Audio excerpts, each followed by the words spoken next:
The Finance Minister has described Tony Abbott's overnight attack on the government as sad.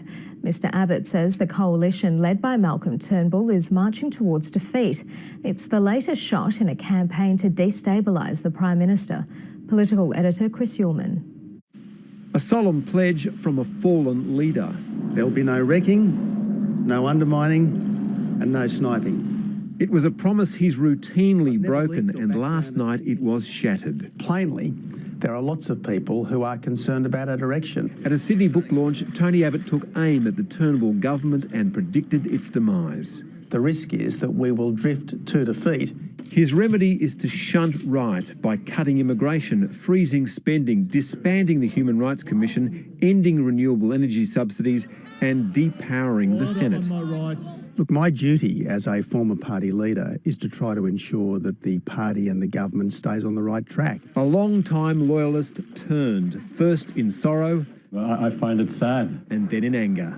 It was deliberately destructive. It was completely unhelpful. It was not designed to be helpful. He was not trying to help our cause or help our country. It was quite self-indulgent. The Prime Minister was more muted. I don't think Australians are very impressed by that latest outburst, and I'm not going to be distracted by it. But of course he is, and while leaders and parties might change, the rote lines of the besieged are eternal. Well, look, Leon, I don't get distracted by any of this.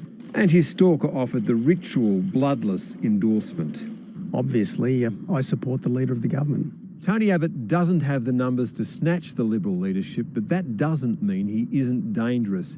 This might be the first salvo in an attack designed to mortally wound Malcolm Turnbull in the hope that another challenger steps up. The man he has in mind is Peter Dutton, but the Immigration Minister would be a reluctant draftee.